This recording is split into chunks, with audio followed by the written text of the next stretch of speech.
for? What do the Browns play for? That's my question. And I mean, I've got to go back to the point. J-Rock, as crazy as this sounds. Can I finish? I was just sure. I was just saying, I love you, LG. No, I'm just saying that no matter what, there's these cats. This is not a team full of guys full of guaranteed roster spots, full of guaranteed jobs. The NFL is still a earn your job opportunity. And so, say what you want about the Browns cashing in or whether they feel like playing this week or not. There's a whole lot of players on this team that have to put things down on tape, on film, in their coaches' minds so that they can earn jobs for next year, so that if it's not going to be in Cleveland, so that they can earn jobs somewhere else next year.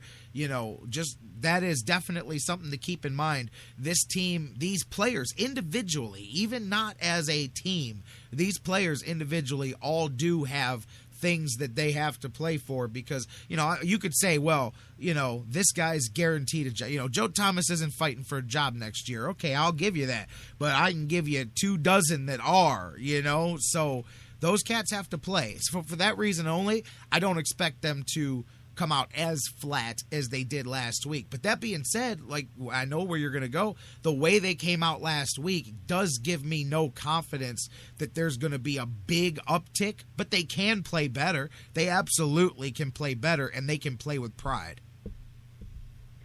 J-Rock, I'm going to take a line from Bernie Kosar right now because, all this talk about laying down and all that, it makes me want to vomit because this is NFL football, and you can talk about laying down all you want, man. There's not one guy that I'm going to believe laid down on purpose to make somebody else look bad. Somebody else can look bad all by themselves. You know what, J-Rock? Yeah. No, I agree with you on that. I'm not saying that. They came out flat. I'm saying this so that people listening to your show can hear this because I've never seen so many excuses. You know what? They're fabricating. They should have a shirt that's digitally controlled for the Cleveland Browns fans because the media, everybody is fabricating excuse after excuse after excuse why this kid didn't perform as Johnny Football. Well, you know what, J-Rock? Maybe this is the talent level Johnny Football has. Maybe this is what he's bringing to the field. But for 1 minute, you're a professional wrestler, J-Rock. Did you ever go in the ring and lay down? Well, that's a bad question now, LG. Well, you didn't do it on purpose is what my question is. Huh? Well, did you ever try to tank a match? That's not exactly the best example, LG, at all. I know where you're going. I never tanked training for a match. There, how about that? That's the best way. I never tanked training. I never tanked a radio show on purpose. Let's go with some more tangible examples. Well, let me just put it to you like this. Isn't I've it never a good way made to a co-host get hurt? look bad on going purpose. Out there and trying to lay down, J-Rock. I've never made a co-host look bad on purpose. I mean, there's a better example than that. Unfortunately, wrestling, you picked the way wrong example. Well, I'm just saying it because it's your profession, But I know what you're saying. I know exactly what you're saying. It's an inside joke. I'm having some fun. But I know what you're saying, and I'm with that. So that being said, because I do got to keep this thing going this weekend, what do you expect to see out of these guys? What Browns team do you think shows up? Well, you know what?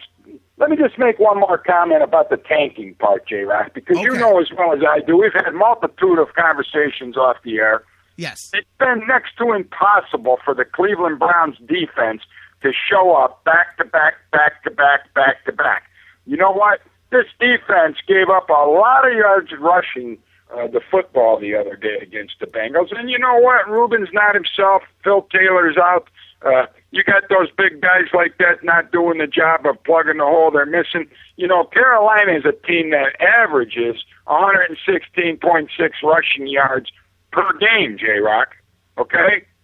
The Cleveland Browns, to stop the run, and especially with all the injuries, you don't know what Joe Hayden's situation is yet. Gibson is out for the rest of the season probably. The new guy, what's his name, man, had the interception. He got banged up.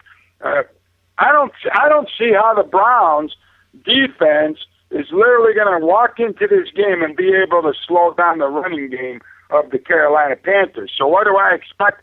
I expect we're going to see quite a bit of the same thing we saw last weekend when the Browns played the Bengals. I think the Panthers are going to be able to move the football on the Cleveland Browns defense. You know, so people want to say the team laid down, J-Rock Daddy. I mean, come on, man. Look at the play that we saw this Cleveland Browns defense do in the second half of the Pittsburgh Steelers game. They were non-existent in the first half. I'm talking about the season opener. Look at the job we've seen them do the next time we played the Steelers. What about some of the games in between, the Jacksonville game, things of this nature where we couldn't put up a good defensive stand?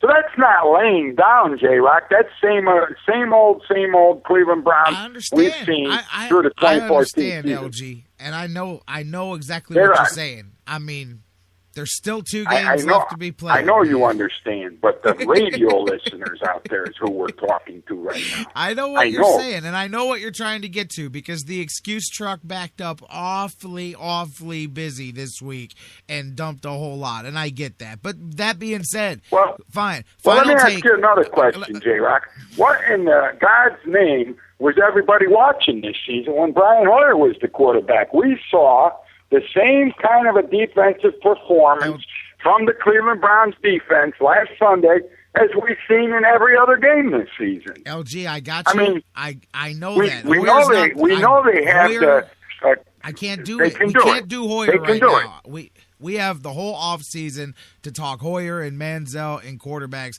Hoyer's not going to have anything to do with this game this weekend. I'm just curious, because I do got to keep moving. What do you think happens this weekend? Does Manziel look any better? Do the Browns run the ball any better? Do they stop the ball any better, whether they win or lose?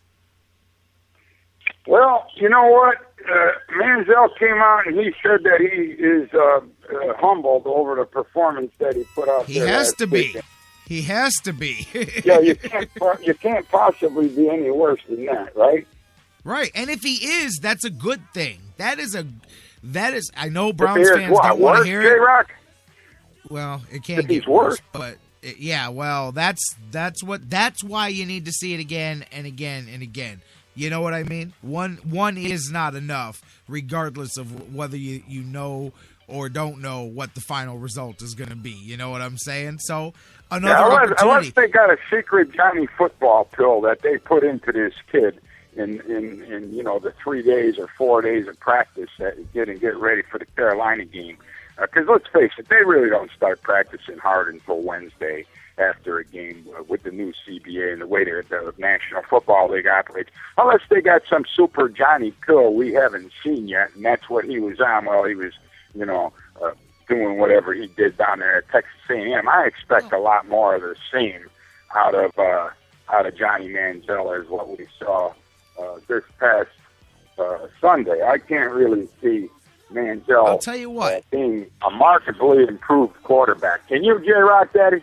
Well, here is what I will say, is I don't think he's going to be markedly improved as far as performance, but I do think that they're going to prop him up a little bit better this week. I really do. I think that they know. Now, you got to hear this and understand what I'm saying. The Browns know that it's not just about evaluating Manziel for the next 2 weeks. It's about how this fan base sees him going into next season, too. You've got to give him a chance to go into next season with a little momentum. They're going to have to structure something. I don't care if it's 15 5-yard passes in the game. You have got to rack this guy up some completions. You've got to get the ball moving a little bit with him behind center, just so that, trust me, we know that Browns fans don't need a lot to hold on to. They've got to have a couple of drives that they can spend this offseason going, well, he did start to, move the ball a little bit. Well, hopefully they can work on this and that. That's what you got to do. And you got to do it for him too, because the last thing you want, because listen, whether you like it or not, the Browns are not drafting a first-round quarterback again. They're not just shipping this kid out. They may decide to sit him on the bench for another season if he's not ready. I'm not saying they will, but his time is here as far as the organization is concerned. He's going to be a part of the plans for at least the next season. So it's with that in mind, LG, we can talk about anything else, but that's the reality of the Browns. That is not my reality, your reality, anybody else's reality. They are not separating from this kid after 3 games, no matter how terrible those 3 games may be. What these games are going to be is just for them to determine how they have to back this up next year. Does he come in as the number 2? Do you got to go get somebody better? Do you put him in at number 1? I'm just saying, man, that is the reality of it, is that the Browns are, what did they say yesterday? The Browns have begun the Johnny Manziel era, whether people like it or not, whether people think it's right or not. It's just, will they give it a season? Will they give it 2 seasons? I don't know. And that's what these next 2 games are going to figure out. They have to manufacture something, and it can be done. You can do a bunch of worthless stuff that builds up stats that makes it look better than it was, and the Browns are going to have to manufacture some stuff to give this some momentum here if they're going to play the way they did last week, because you cannot end this season with 3 debacles in a row at this kid's hands, because it's not going to work. It's not going to work, man. I think the kid is not the kind that will bounce back from that the right way. I think he'll internalize that the wrong way, and it can only get worse. He's got to have some modicum of success to end this season. He has to. J-Rod Daddy, I think what you're saying is real nice, and it makes a nice story if you were writing a novel. But, here's the deal, buddy. This is the Cleveland Browns we're talking about. This is a team that got rid of Chazinski after 1 season. I know. This is a team that claimed general manager and whatever Mike Lombardi and Joe Banner's roles are non-existent on this Cleveland Browns football team.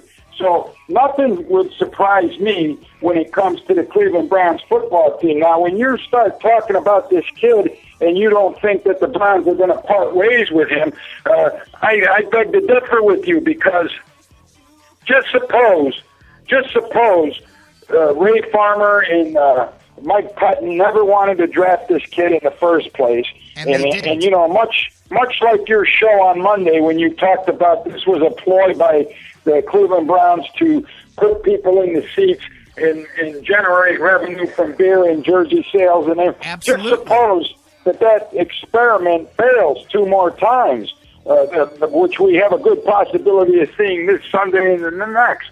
And then Ray Farmer sits down with Jimmy Haslam and he says, Mr. Haslam, with all due respect, this kid can't do it.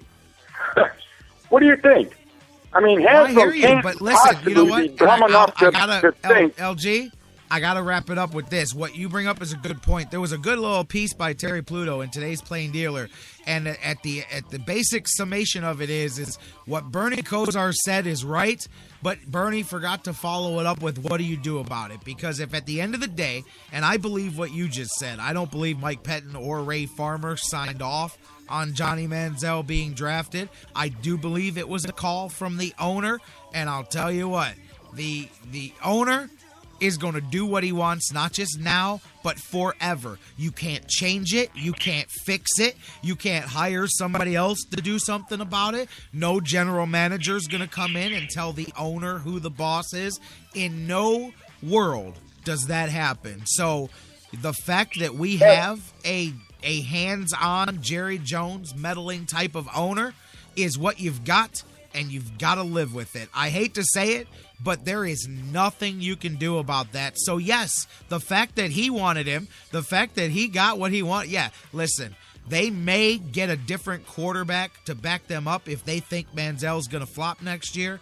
But if you think that they're going to ship him out and spend another first-round pick on a quarterback this year, they can't, because they can't give up. Why can't they, J-Rock? Because they can't. They need too many other things to waste another first-round pick this year on a quarterback while they've got one wasted first-round pick sitting on the bench. You just can't do it. You need wide receivers. You need tight ends. You need offensive linemen. You need more defensive backs. They need a hell of a lot more things than another rookie quarterback to deal with. That's why they're not going to draft another quarterback in the first round next year. If you want them to get a better quarterback, it's going to be somebody that they trade for, because it's not, the savior's not going to be another college player. To me, that's insane, because now we're